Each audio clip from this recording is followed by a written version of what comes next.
invitarles a que podamos leer nuevamente el texto que está en Segunda de Reyes 4. Así que voy a pedirles que, no sé, si tienen la Biblia física o en el celular, puedan buscarla, a pesar de que va a estar proyectada, pero para que también la tengan ahí a mano en medio de la reflexión. Esto está en Segunda de Reyes 4, de los versículos del 1 al 7. Dice así: la viuda de un miembro de la comunidad de los profetas le suplicó a Eliseo: mi esposo, su servidor, ha muerto, y usted sabe que él era fiel al Señor. Ahora resulta que el hombre con quien estamos endeudados ha venido a llevarse mis 2 hijos como esclavos. ¿Y qué puedo hacer por ti?, le preguntó Eliseo. Dime, ¿qué tienes en tu casa? Su servidora no tiene nada en casa, le respondió, excepto un poco de aceite.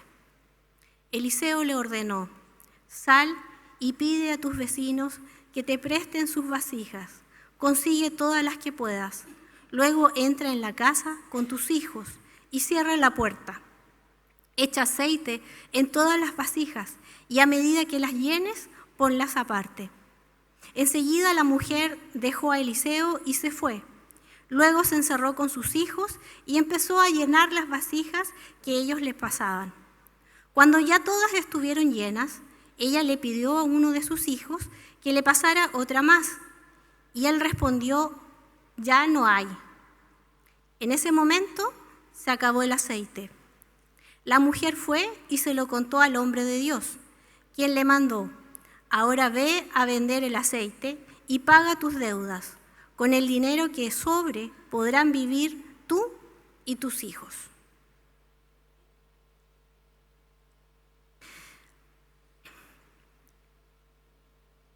Es semana, se podría decir, de Año Nuevo.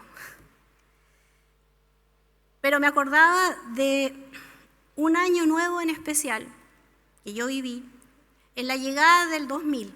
No sé si ustedes recordarán ese cambio de folio, de cambio de milenio.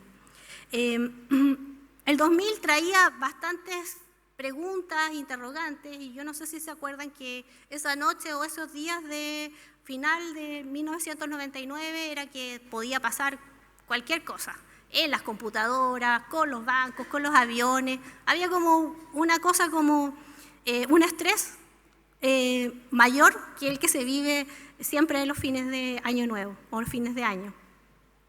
Pero yo ese año con mi familia me encontraba en Valparaíso. Era la primera vez que asistíamos a un evento de Año Nuevo.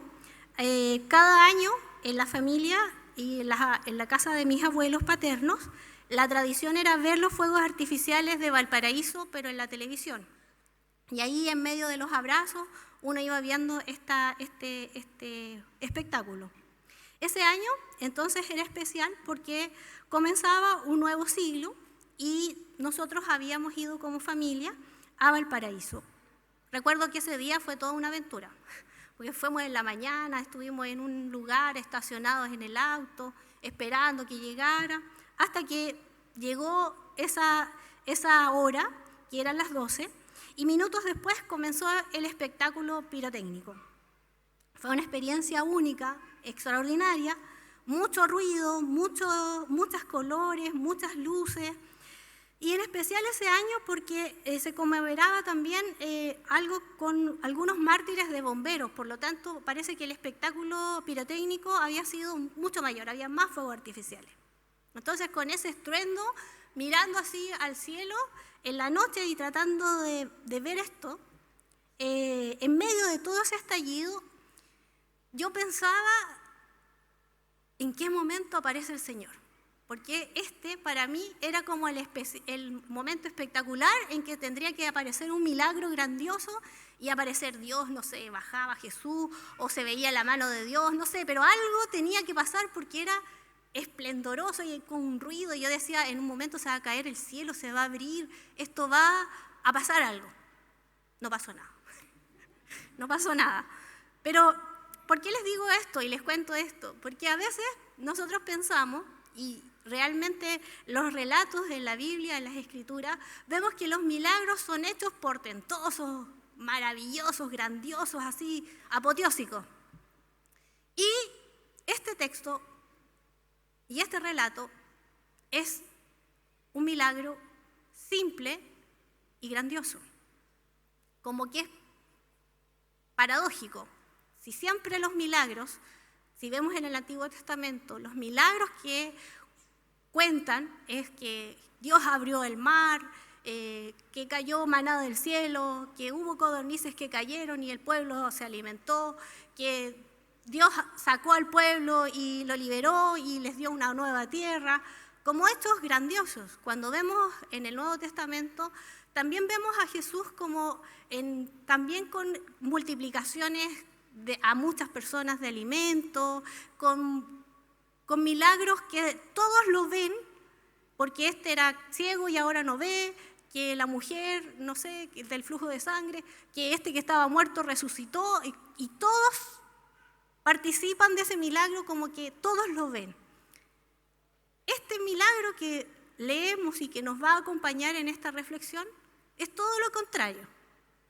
Y nos ayuda a reflexionar en torno a esta simple pero grandiosa obra del Señor. El libro de Primera y Segunda de Reyes tiene relación con el libro que le antecede, que es Primera y Segunda de Samuel. Y estos libros cubren el final del reinado de David, también el inicio del nuevo reinado de Salomón, pero también de los distintos monarcas y de la división del reino en el reino del norte y del reino del sur. Pensaríamos nosotros que, como dice Primera de Reyes, solamente se abocan a decir temas de la monarquía, de contarnos la vida de los reyes, que también lo hace, pero a veces nos encontramos con textos o con narraciones que también hablan acerca de la vida cotidiana, la vida normal, la vida del pueblo. Bueno, este es un relato de aquellos, y además en el libro, en esta Segunda de Reyes, encontramos que hay un profeta, que es Eliseo, que es el sucesor de Elías, que también se produce un traspaso de sucesión, se podría decir, de Elías a Eliseo, también con un hecho grandioso, porque le cae el manto, todos como hechos poderosos y así como eventos sobrenaturales. Eliseo vivió alrededor del 850 al 800 a.C. y residía en Samaria, que esto es el reino del norte, Israel. Algunos comentaristas dicen que los relatos de Eliseo son un rico depósito de historias populares, donde los milagros serían el registro de la acción profética junto con las necesidades básicas del pueblo común. Estas narraciones tienen un eje económico doméstico, donde se relatan salidas de emergencias o salidas alternativas para resolver conflictos particulares y especiales y tal vez como cotidianos. También hay un texto similar a este con Elías, en Primera de Reyes 17, que Elías realiza un milagro de la multiplicación de la harina, pero es otro. Nos vamos a abocar entonces a este texto y a esta narración de Eliseo, en el que hay dos personajes centrales, una viuda que no tiene nombre y el profeta Eliseo. En una primera parte podemos ver que en los versos 1 al 2 la mujer expone su problema y Eliseo la escucha. Al iniciar el verso 1, la viuda o el narrador de esta historia nos sitúa en quién es esta mujer. La viuda de un miembro de la comunidad de los profetas, dice esta versión, pero en otras versiones dice hijo de profetas, ¿sí? Esposa o mujer de... Bueno, esa frase, hijos de, menciona a una comunidad o a un grupo, es como una cofradía de profetas, un grupo de profetas. Pero este modismo, hijo de, se utiliza para hablar de miembros de una colectividad más que de una relación biológica, no es que sean todos hijos de un profeta, ¿sí? No es que sean familia, sean primos, nada, sino que es más bien para convocar y para darse cuenta de esta comunidad, de este grupo, de esta cofradía de profetas. No existe mucha información acerca de este grupo, pero sí nos indican que existieron en el Reino del Norte durante el siglo IX y apoyaron a Eliseo y a otros profetas de la región. Según los datos que las mismas narraciones de Eliseo nos dan, esta cofradía habitaba en algunas ciudades junto a los santuarios que quizás ejercían una labor en este lugar, pero no viven en una comunidad, sino más bien tienen familia, tienen casa y tienen campos. Se reúnen cada vez que Eliseo los va a visitar en esa zona. También es probable que esta viuda fuera una mujer activa como profetisa de este grupo, porque en hebreo no se limita su participación al rol, como dicen algunas versiones, o como en esta, que es esposa de un profeta o viuda de un profeta. Más bien, esta mujer es parte de la comunidad que era esposa que había fallecido, pero ella ejercía un rol profético también. Esta mujer tiene algunos problemas, y tiene varios problemas. Primero, en la sociedad donde ella vive, como es el antiguo Israel, la seguridad económica de una mujer dependía de su vínculo con algún pariente varón. Vemos entonces la fragilidad de esta mujer y de esta familia, porque sin el esposo ella tenía la seguridad en estos dos hijos que ella tenía, que no nos indican qué edad tenían estos hijos. Ahora bien, otro problema que tenía esta mujer era que sin duda podemos pensar que esta familia se dedicaba y eran campesinos. Los campesinos, en este sistema económico imperante, sostenía que toda la tierra pertenecía al rey. Por lo tanto, cada campesino debía pagar impuestos. Además, parte de la cosecha era del rey. Si no tenía dinero para trabajar la tierra, le prestaban dinero. Y aquí es que surge esta deuda de esta mujer. No es que esté endeudándose por un computador, por algo superfluo, sino que era más bien por la tierra. A veces tenían que endeudarse para pagar y comprar la semilla. A veces tenían que pagar porque habían vendido sus herramientas de trabajo para la agricultura y tenían que comprar de nuevo herramientas y todo lo necesario.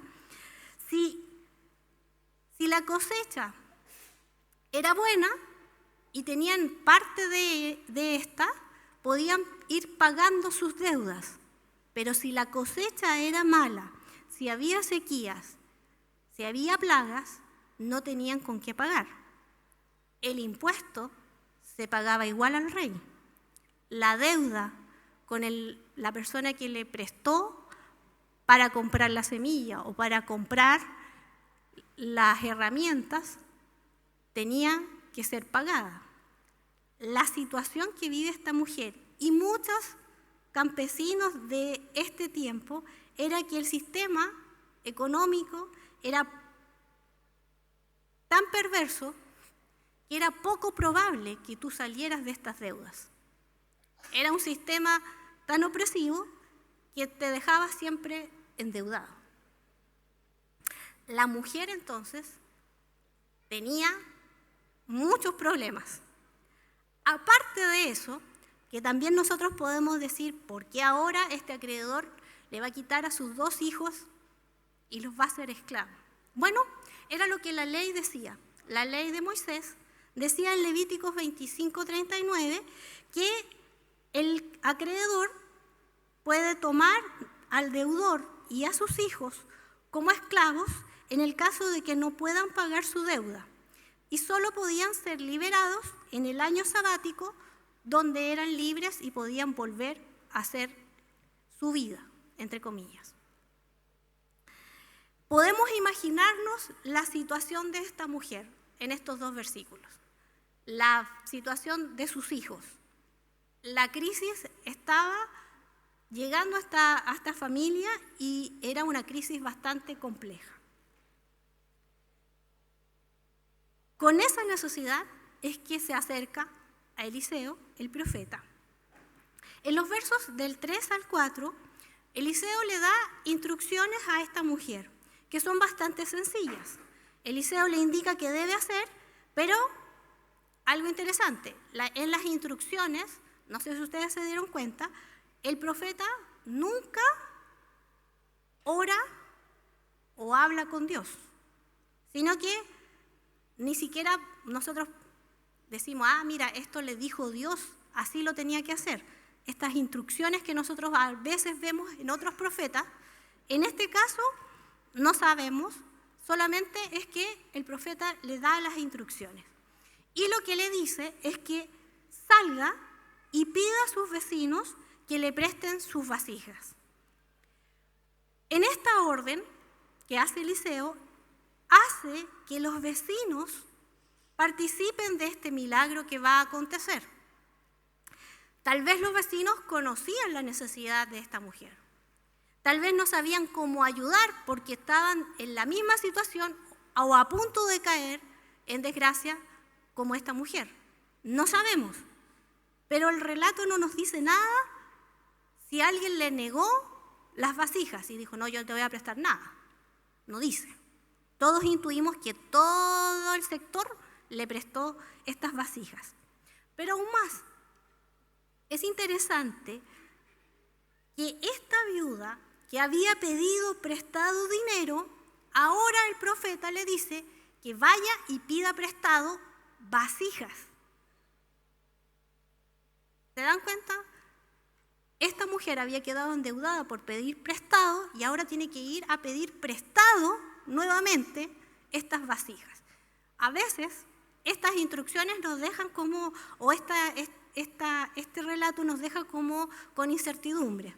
Lo interesante aparece en los versículos del 5 al 6, cuando la mujer y sus hijos siguen las instrucciones. La mujer no cuestiona, los hijos no cuestionan, no le dicen, pero ¿cómo me va a decir que de nuevo voy a tener que pedir cosas y yo ya estoy cansada de pedir y más encima ahora voy a pedirle a mis amigos? Si nadie se había dado cuenta de la situación de la viuda con salir y pedir prestado algo, ya todos sabían en la situación en la que estaba. Y todos estaban, también los vecinos interrogantes, ¿para qué nos está pidiendo vasijas? Bueno, la narración tampoco nos dice algunos datos como cuántas vasijas consiguió llenar la mujer, de qué tamaño eran las vasijas, si llenó 1 litro de aceite en esas vasijas, si eran 2 litros la cantidad que alcanzaba, o era 3/4, o era un frasquito de 50, no sé. No sabemos. Lo que sí sabemos es que la viuda debe participar en la acción para tener esta solución. Fíjense la pregunta que le hace el profeta a la viuda. ¿Qué puedo hacer por ti? ¿Qué tienes en tu casa? No es algo asistencialista de decirle, ya, yo te voy a resolver todo el problema, aquí está, el aceite. Sino que la hace partícipe, la hace pensar, le dice, bueno, ¿qué tienes? Y en muchas ocasiones, algunos relatos bíblicos, nosotros nos damos cuenta que el Señor, que Dios, o que a veces los profetas le dicen, pero ¿qué tienes en tu mano? ¿Qué es lo que tienes ahí? Con Moisés, recuerdo, o a David, ¿qué tienes en tu mano? Moisés dice, tengo una vara. ¿Se acuerdan? Siempre como haciendo partícipe al otro para solucionar el problema, no algo que yo lo voy a solucionar, pero lo voy a solucionar contigo. Esto es lo interesante de este relato y de estas preguntas que le hace. Una vez que tuvieran llenas todas las vasijas, debían entrar a su casa y comenzar a llenar con el aceite que ella tenía, que era poco. En lo privado, fíjense, en lo privado de su hogar ocurre este milagro. sin la presencia del profeta, sino que de la mujer y sus 2 hijos, encerrados en su casa, nadie los ve y ocurre este milagro. ¿Cuánto tiempo duró la multiplicación de este aceite? Tampoco la menciona. Solo cuando ya no hubo más vasijas, el aceite se termina. El versículo 7 nos da la conclusión y nos resuelve y nos dice cómo se resolvió este problema de la mujer. Ahora tiene aceite para vender y esto le ayudará a pagar su deuda y a vivir con sus hijos. No dice cuánto dinero, cuánto tiempo vivió la mujer, pero nos imaginamos que este milagro la ayudó a pasar la crisis y a seguir adelante. Con esto en mente y con este sencillo y simple relato que uno va viendo cómo Dios va dando la grandiosidad de este milagro, de esta solución a este problema, es que me gustaría proponerles que en la reflexión de esto y con el año 2020 que está comenzando, iniciáramos este año con algunas consideraciones o puntos en nuestra vida. No esperemos que el actuar de Dios sea un molde de la misma manera que actúa el 2019, Dios va a actuar este 2020 en nuestras vidas. Lo digo porque la manera en que Eliseo tiene de enfrentar esta situación o este problema con la viuda no es como en otras oportunidades Eliseo lo hace, ni tampoco como los profetas actúan, sino que es una manera nueva, una manera diferente. Hay ocasiones en nuestra vida que nos encerramos y tal vez clausuramos a Dios en nuestras propias reglas, porque así nos resultó en el pasado, o así le resultó a este hermano de esta congregación. Por lo tanto, Dios tiene que actuar de esta misma manera conmigo. No, hay momentos en nuestras vidas que nos aferramos a esa forma de actuar de Dios, pero no a la soberanía de Dios, que hace como Él quiere, de una manera nueva, y como vemos en este relato de la mujer, muy distinto a lo que los profetas hacían en este tiempo. Hay algo único y especial en cada ser humano, y estas son las huellas dactilares que cada uno de nosotros tenemos. Estas huellas que tenemos son únicas. Nadie más tiene una huella igual a la nuestra. Por lo tanto, el actuar de Dios en nuestra vida es distinto para cada uno de nosotros. Como Dios actúa en su vida, no es como actúa en la mía, ni es como actúa con las personas que están a su alrededor, sentada en la misma banca, o con su familia, o con sus amigos, o con sus vecinos. No es lo mismo. Pero sí hay algo que es lo mismo, y que eso es lo que nos tiene que hacer pensar, que nunca deja de ser, el actuar de Dios es diferente, pero nunca deja de ser con amor, con misericordia y con su gracia, que es para todos nosotros. Cómo lo manifiesta va a ser lo diferente, pero siempre es con amor, con gracia y con misericordia en nuestras vidas. Lo segundo, cuando hablamos de milagros, siempre pensamos en algo grande, como esto que yo les contaba del Año Nuevo que experimentaba, que algo que se expone a todos, algo que todos lo puedan ver. Y actualmente a veces los milagros son como un show televisivo o algo que tiene que ser mostrado para todos, si no, no es milagro. Bueno, hay cosas en nuestras vidas y hay situaciones que en nuestra escala de milagros no lo calificamos como tal, porque son tan sencillas, tan cotidianas, que nos olvidamos que Dios intervino en esta situación. Si nos detenemos un poco más y miramos más de cerca esta intervención en nuestras vidas, vemos que no podemos negar que Dios actuó en esa simpleza de lo cotidiano en nuestras vidas. Dios estuvo presente.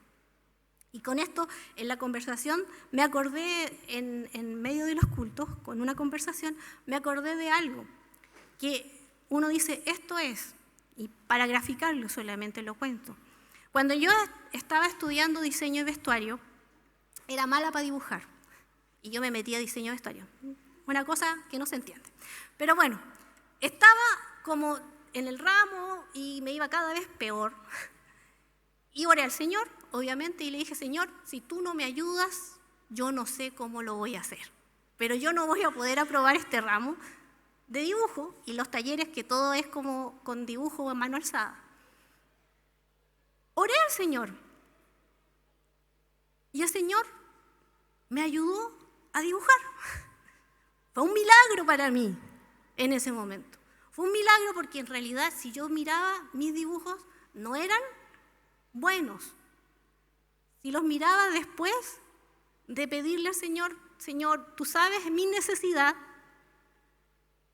el Señor me ayudó. Esas cosas no son milagros para contar. No llegué a la iglesia en ese tiempo y conté, el Señor me enseñó a dibujar. No, me quedé callada porque como que empecé y hay cosas en nuestras vidas que son detalles que usted solamente sabe. Y eso nosotros no lo reconocemos como un milagro. Hay cosas en nuestras vidas que a veces son un milagro, como tener una familia, como tener amigos y amigas que nos acompañan, como tener lo necesario para vivir día a día, cómo pasar de curso, cómo terminar una carrera, cómo terminar una etapa y seguir adelante. Poder ayudar a otros a veces es un milagro. Hacer algo que nunca imaginaste hacer es un milagro. Tocar un instrumento, pintar, bordar, dibujar, cantar. Muchos ejemplos cotidianos, muchos ejemplos muy simples y sencillos, pero que si los reconocemos en nuestra vida, vemos la intervención de Dios. Y sí, en nuestra escala de milagros, hoy día sí califican. Y sí, Dios estuvo ahí. Y esto para mí es un milagro. Aunque no es grandioso, aunque no lo puedo publicar y no voy a hacer un show con esto, pero es algo que tú, Señor, interviniste en mi vida y lo hiciste. Para mí es un milagro. Y lo tercero, la búsqueda de la mujer con estas vasijas entre el pueblo me hace pensar en esta red de apoyo, una red de apoyo de ayuda mutua. Todos necesitamos esa ayuda. Y en este relato se ve y nos damos cuenta que Eliseo hace su parte, la mujer hace su parte, los hijos hacen su parte y la comunidad hace su parte en este milagro. La iglesia es una gran red de apoyo que se extiende a medida que nosotros mismos como iglesia vamos a sectores, zonas y nos movemos por lugares inesperados. Pero ahí está la red de apoyo y la iglesia con la ayuda mutua que necesitan las personas. A veces es una ayuda bastante simple, bastante cotidiana, muy sencilla, pero que para el que la recibe, en lo privado de su hogar, se vuelve un milagro, de la misma manera que la viuda con sus hijos, y cambia su vida, ya no es la misma. Me hace pensar que no necesitamos hacer grandes ceremonias o grandes eventos para ayudar a otro. A veces necesitamos buscar qué es lo que tenemos en nuestra casa y con lo cotidiano, con lo simple, podemos ayudar a otro, extender la mano, apoyarnos unos a otros y podemos bendecir en necesidad, pero también podemos ser partícipes de ese milagro hoy día, como fue en el tiempo de la viuda. Este año 2020 que se inicia, los invito a que podamos ser como Eliseo, un facilitador al servicio de la comunidad y a la vida. A ser como la viuda, que acepta la invitación a participar como una socia en la solución de su problema. Pero también los invito a cambiar nuestra percepción y nuestra vida y descubrir lo grandioso y lo maravilloso de Dios en lo sencillo y lo simple que el Señor hará en nuestras vidas el 2020. No será igual al 2019. Por lo tanto, en nuestra reflexión de hoy es: Señor, ¿cómo nos vas a sorprender este 2020? No lo sé. ¿Qué es lo que viene en este 2020? No tengo idea. Solo sé que puedo confiar en ti y que yo puedo participar de una red de apoyo, que yo puedo ser facilitador en medio de la ciudad, en medio de mi realidad. Puedo ser parte y yo sé que tú estarás conmigo. Así como estuvo con la viuda, multiplicó el aceite y no le faltó. Hoy día el Señor puede hacer lo mismo en nosotros para hacer de bendición a otros y para hacer un milagro en nuestras vidas, para descubrir esos detalles en nuestras vidas, estos milagros que nosotros tenemos, pero compartir y ser partícipes de otros milagros que el Señor espera realizar a través de nosotros el 2020. Que el Señor nos ayude, que el Señor nos ayude en toda esta vida que se nos viene en el 2020. Que el Señor esté en medio de cada una de nuestras decisiones y que este relato de la viuda y la multiplicación del aceite sea un descanso, pero también un momento de reflexión y de recordarlo en los momentos difíciles o en los momentos alegres que podamos vivir y experimentar este 2020.